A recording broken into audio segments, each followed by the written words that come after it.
Hi, welcome to Mind Your Own Music Business. My name is Jesse Goldberg, and my guest today is Kim Parent. Hi. Is it parent or parent? Parent. Parent.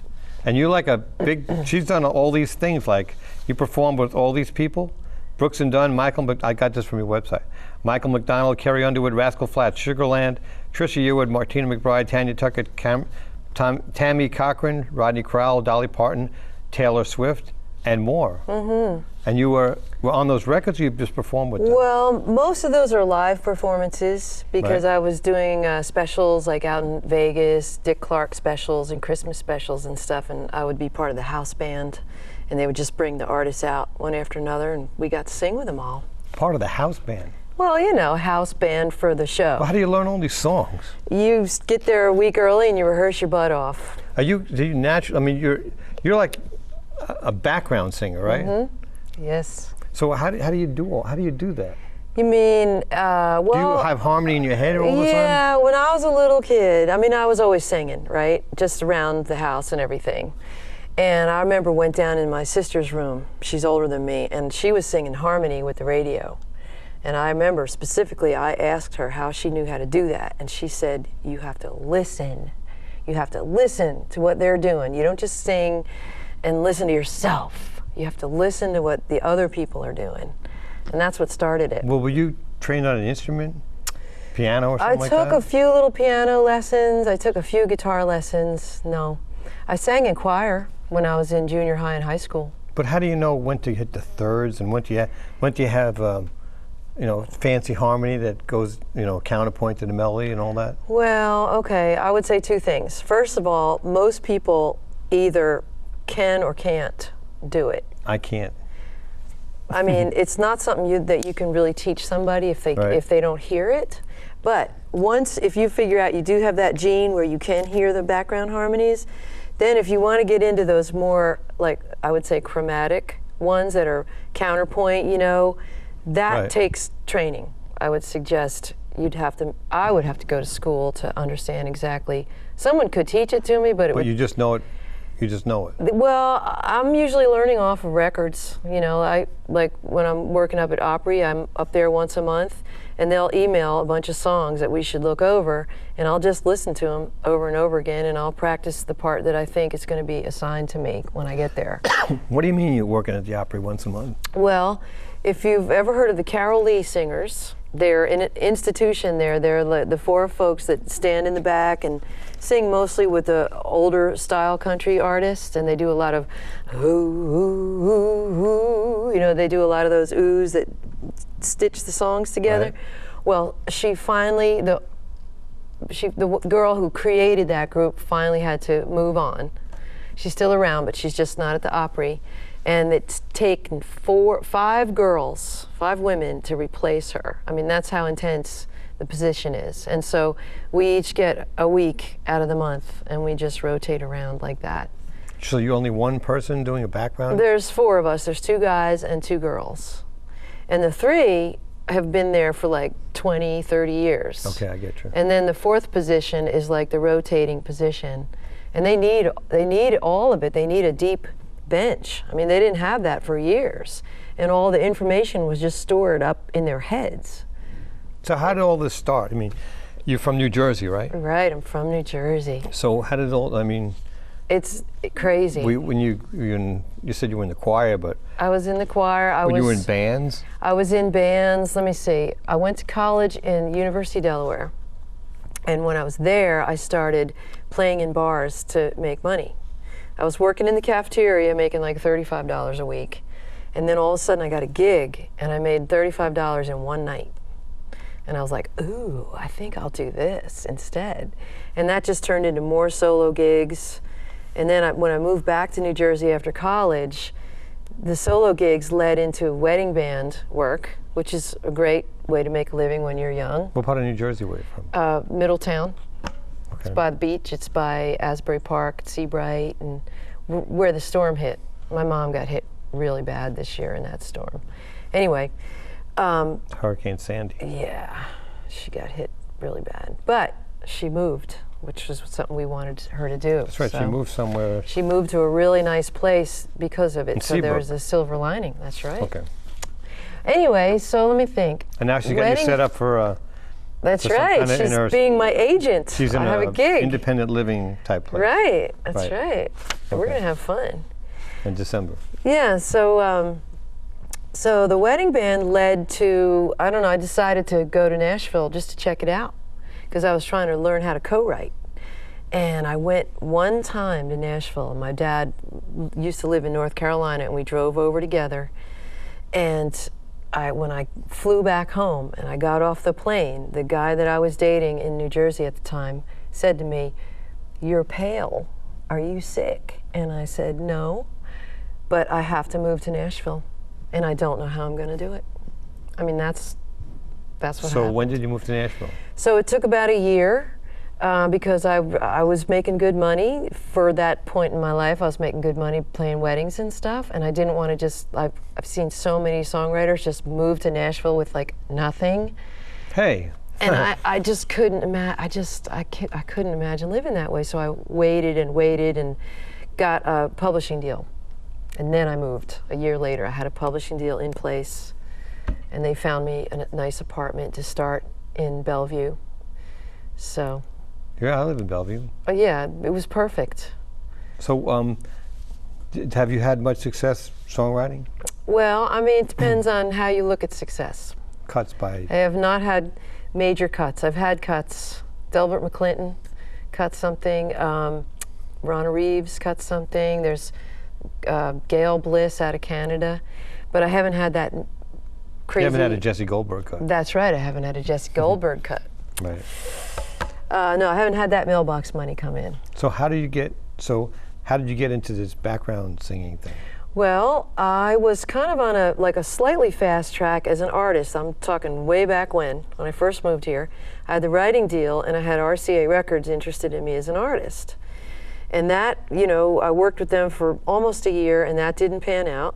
And then I came back to them 2 years later and worked again in a group setting with a deal as an artist in a group. Who was the group? We were called the Janglers. Who was in it? Marsha Ramirez and Jim Kimball. And they're still like very respectable, awesome. We've all gone on to do lots of fun stuff, but we just didn't get to be the Janglers.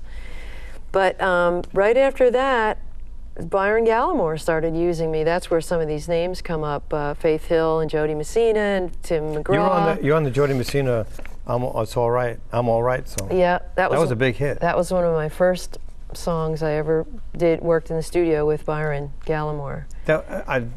I'm not asking you how much, but how does this work with pay? Is this like a buyout thing, or is this like you get They get pay paid, an hourly wage. and you don't get any royalties from records? You don't get royalties from records, but you get a contingency payment if they sell X amount of those records. You get paid like 75% of what you made the first time around, which is a pretty good little lick. And then you get paid again at another juncture if they sell X amount more. I think you make, I forget, 75% or 50% once more. So you get kind of slightly rewarded if they sell a bunch. No, that's pretty good. But the pay is pretty good, per hour. I mean, compared to when I used to work a wedding, drive 2 hours in Westchester, New York, to do a wedding, and then drive back home and come home with $150. That the pay for singing on records is. So that's what happened. I had. So what was your favorite one of these to do?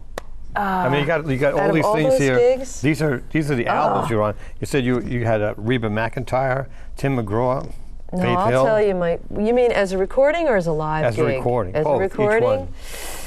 Well, I'll have to think about the recording part, Billy but Ray I can Cyrus? tell you hands down, my favorite live gig ever was Lionel Richie, and it was only a year ago. We sang a short-ish set with Lionel Richie, me and Robert Bailey out in Vegas, and it was amazing. I mean, we were all night long. I mean, we were. You did the all night all part? night, yeah. I mean, that part that you've been Right. singing in your car your whole life. And, Robert's next to me, and we were grooving, and it was banging off the back wall and the thing. One of my friends was sitting in the back wall. I got him in to see the show, and she taped it on her phone. She's like, "Listen, we can hear you." That was like, That was Do you do a lot of such Las Vegas blast. stuff? I had been, yeah. I didn't get it this year, but there's always a chance for next year.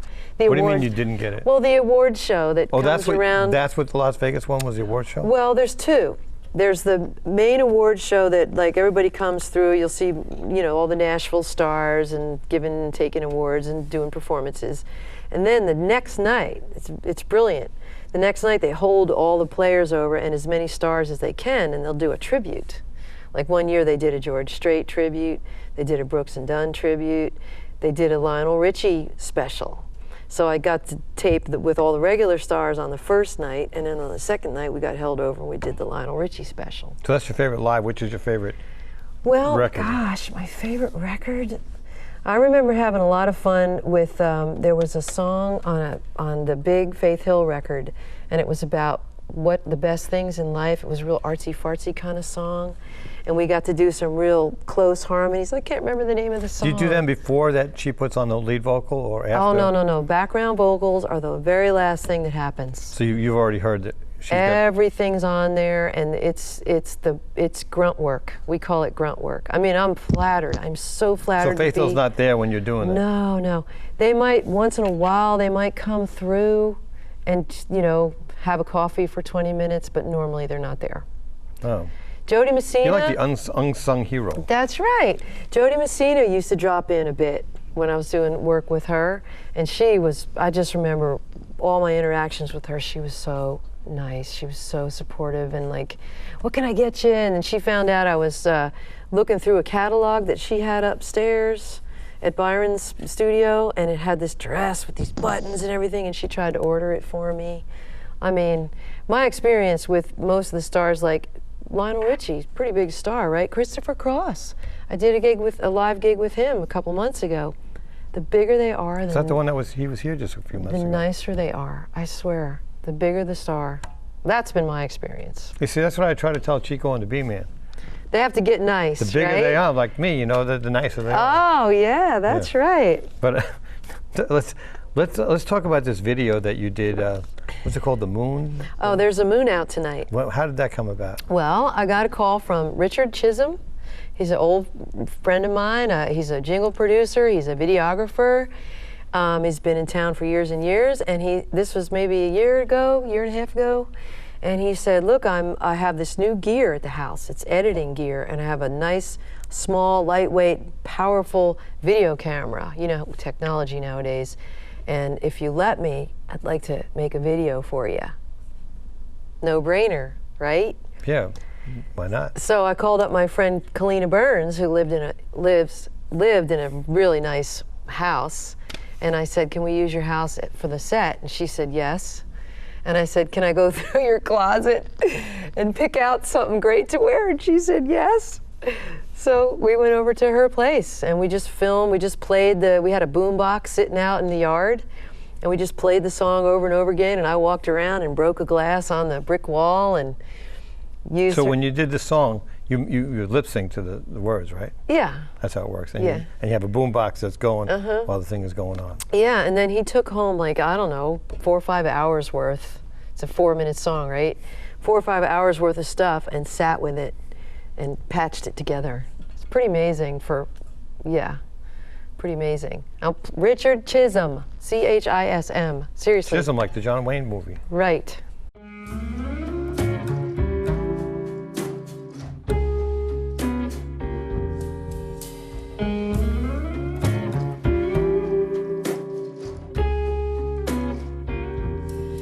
There's a moon out tonight, calling my name, making it hard to think. There's a moon out tonight, feeding the flame, pushing me close to the brain. It's a warm night in October, and my fever's running high. There's voodoo in the silver that lights up the sky. There's a moon out tonight,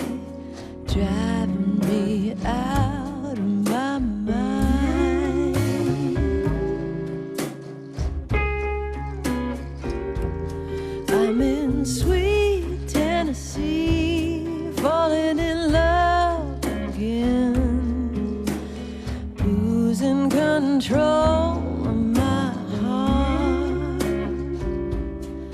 I've been weak in the knees from these soft-spoken men, no match for that old Southern charm. The stars shine like diamonds and the leaves are rustling around. It's a witchy kind of magic in this dusty little town. There's a moon out tonight, driving me out of my mind. Oh, oh, oh. Not long ago I was searching high and low for that something missing in my life. Now good fortune's cursed me.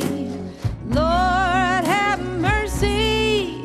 Never knew love could hurt me this way. Oh, oh,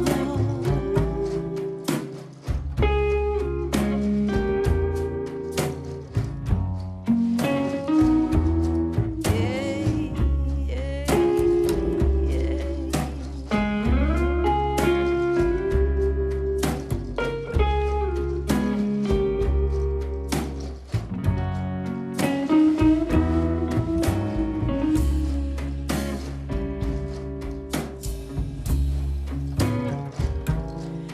There's a moon out tonight, calling my name. There's a moon out tonight, driving me out of my mind.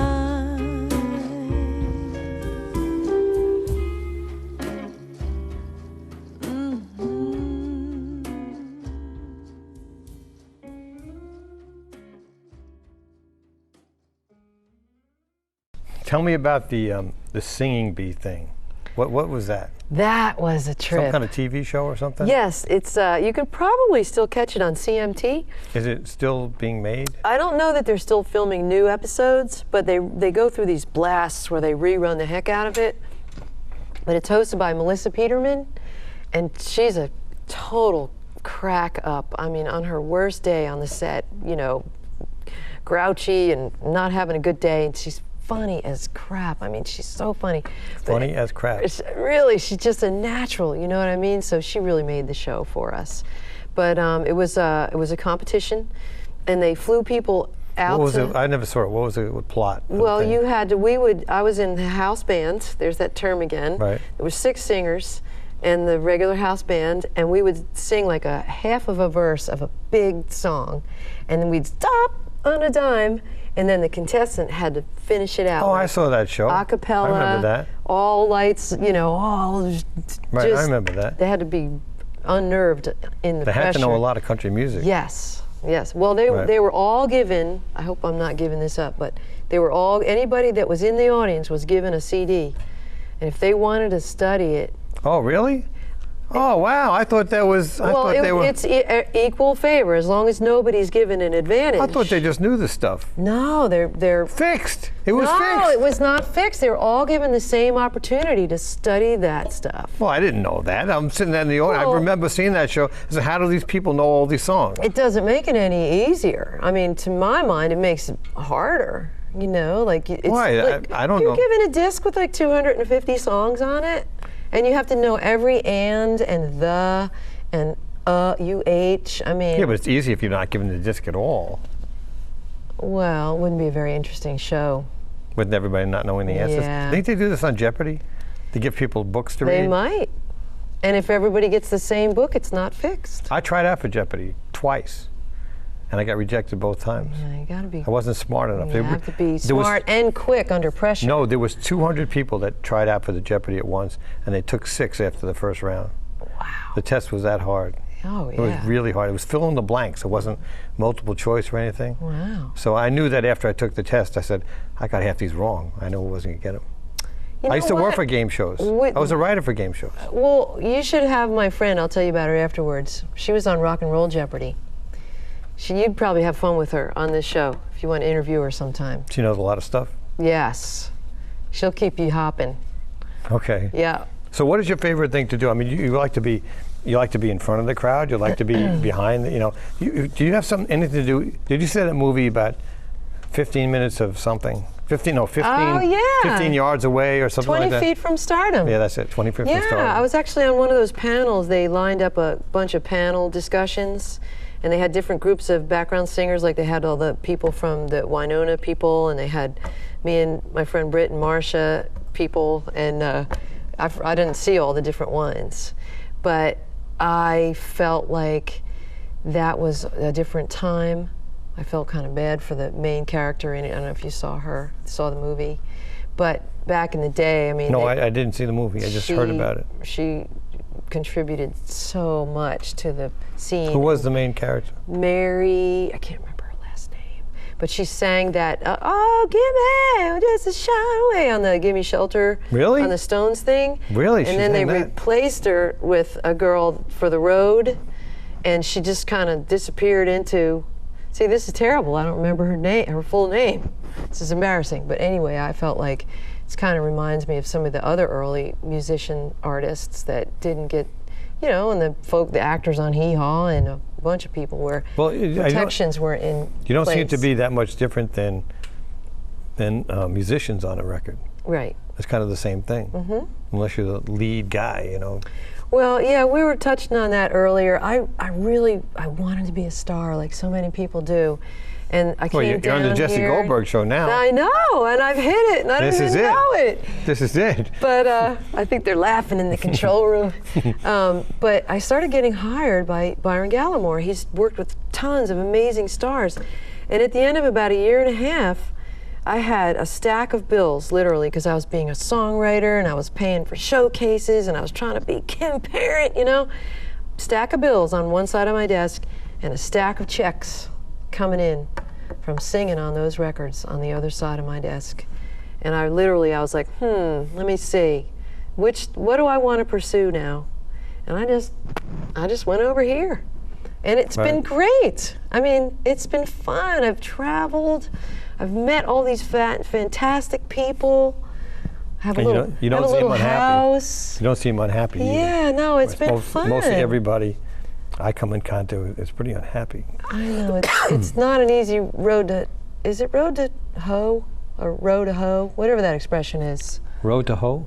Is it R-O-W, like a farmer? Or is it road I don't think to... you can say hoe on this show. Oh, okay. Road to hoe. Anyway, it's really, they're laughing again in the control room. It's hard, man. It's hard So- being the artist. We only have a few minutes left. So who are some of these people that you actually have met that really, Well, let me see. Left an impression? yeah. Well, I already told you, Jody. What about Messina. Reba? Did you ever She meet was Reba? Reba's awesome. She's very efficient. And she's like I don't know her very well, but I'm going to guess she's like a type like AA or AAA kind of personality. You know what I mean?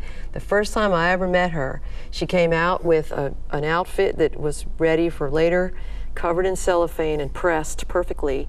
And she had her hair in these like curlers. Like, I put curlers in my hair now and then, like one big old can, 2 on the side, do my laundry. Her curlers were like perfectly lined up. I mean, I think that's the kind of gal she is, and that's why she's sustained such an amazing career. Oh, I thought the TV show was good. I saw every episode. I know. I think there was 6 seasons. See, I've that seen every one of Melissa them. Peterman was her buddy, the tall blonde lady.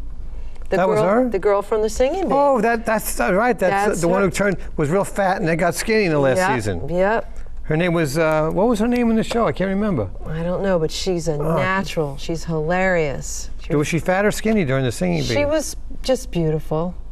But in the show, seriously, I'm She's serious. like 6 foot In the- tall. I in mean, the- it doesn't count if Mary you weigh a lot. Joan If or you're Mary, 6 feet tall. I can't remember her name, but she was the sixth in the last season, the first episode of the last season. Reba has this dream that Reba gets real fat.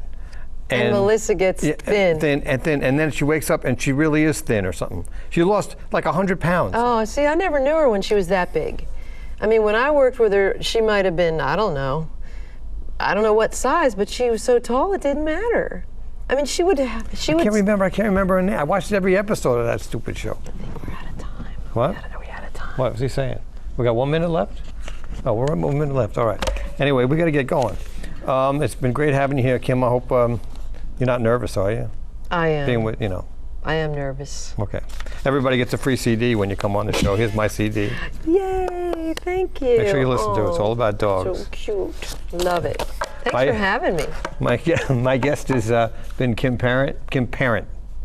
No relation to Gail Parent. No, The but famous I need to, screenwriter or something like that. I don't know. I got to look her up. Okay. Kim Parent, and my name's Jesse Goldberg. We'll see you next week, another edition of Mind Your Own Music Business. Bye.